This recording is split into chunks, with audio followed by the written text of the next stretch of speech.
Yo, Happy New Year to you guys. I know everyone has made their New Year's resolutions, and I hope you guys accomplish them. I hope you guys lay your plans and your strategies out before the Lord unto God and keep Him involved in everything that you're trying to do this year. And today's segment, if you don't know who I am, I'm Brother Glenn first and foremost. But today's segment is about going to rehab or, getting some rehabilitation. And a lot of times when people think about rehab, they think it's just such a bad thing. But I think rehab can help people in various ways. And rehab is just not for, addictions and most people correlate it with just addictions, but you also can have be rehabilitated. And, if you have an injury, I believe in being rehabilitated in therapy. And then you have spiritual therapy, you have physical therapy, and also you have mental therapy, right? So that's what I mean by like going to rehab this year, getting yourself some help. And I want, if you are a broken person, a person that's been struggling with a lot of things in your life, I want you to say this verse with me, which is Psalms 51:10. Oh God, create within me a pure heart and a steadfast spirit, right? Because when you are broken, it can cause your heart to defect. It can cause your heart to be kind of messed up due to life circumstances and situations. And there's a lot of good people that have turned uh, corrupt or bad because of certain things that have happened to them. Their heart has been corrupted due to circumstances and situations that have happened.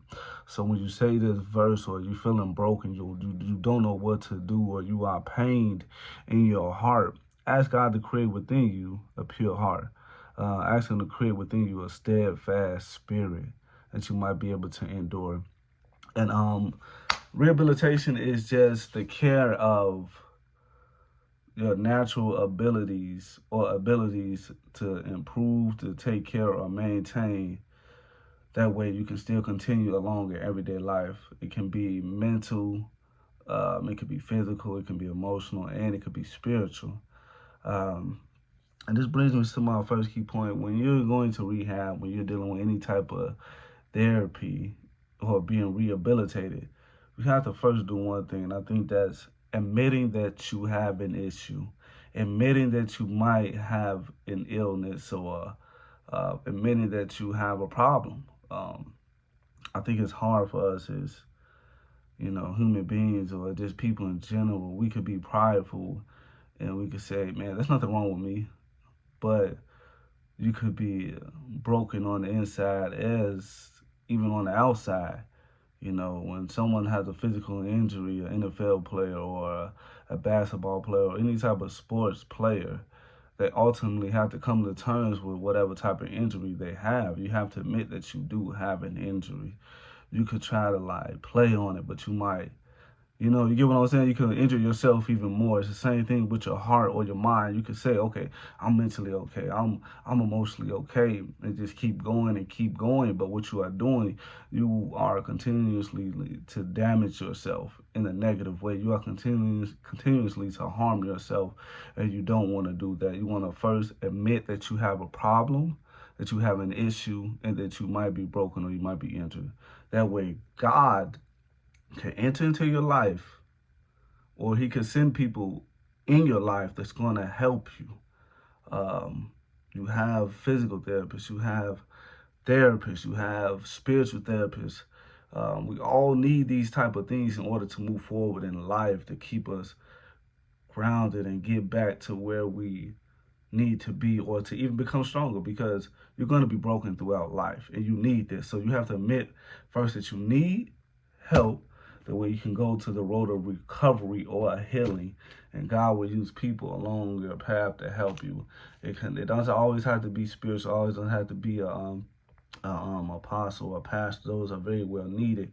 They could be occupational. They could be therapists. They can be physical therapists. They can be clinical doctors in order to help you.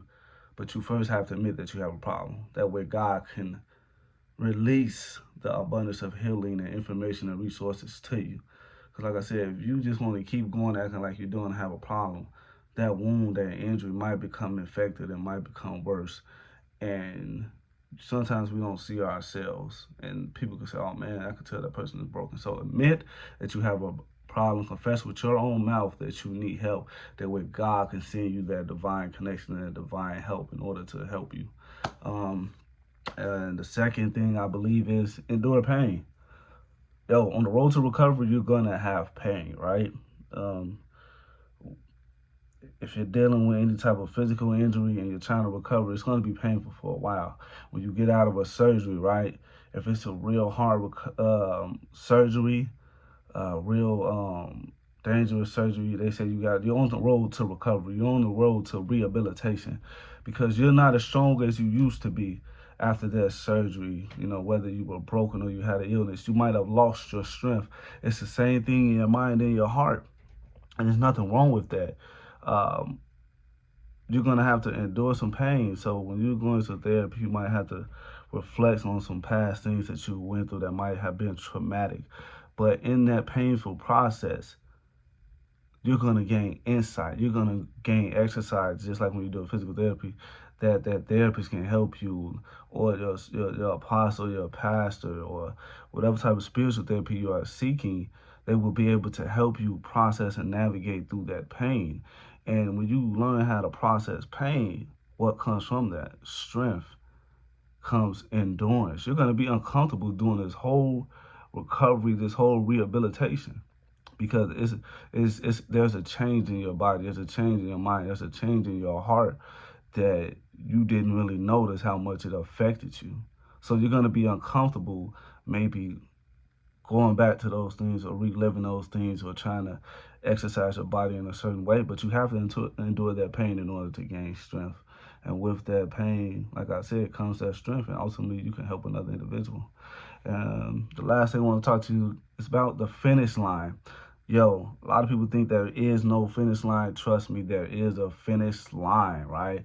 There is a point when you're going through rehabilitation or recovery where your physical therapist or your occupational therapist or your therapist might say, "Hey, yo, I've cleared you to not see me as much. I've cleared you that you might not need me at all, that I think you have enough tools and exercises that you passed all of the tests or the requirements of strength, that you're back to where you need to be, and you might have ultimately improved."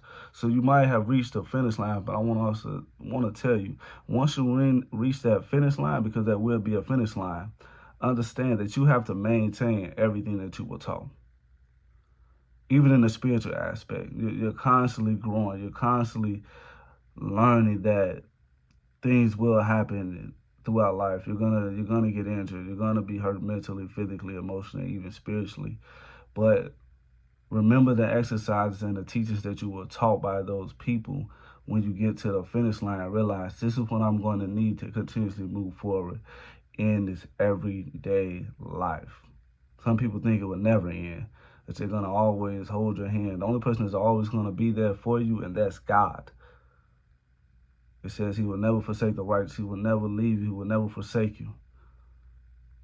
But your occupational therapist, your therapist, at a certain point, it could be with them for years, but it might come to a point where they say, "Yo, you reached the finish line. I've done all I can to get you there." But remember, when you get to the finish line, to remember that you also have to maintain after that. It's Brother Glenn. Like, share, comment, get this message out here. And yo, let's get it, 2024.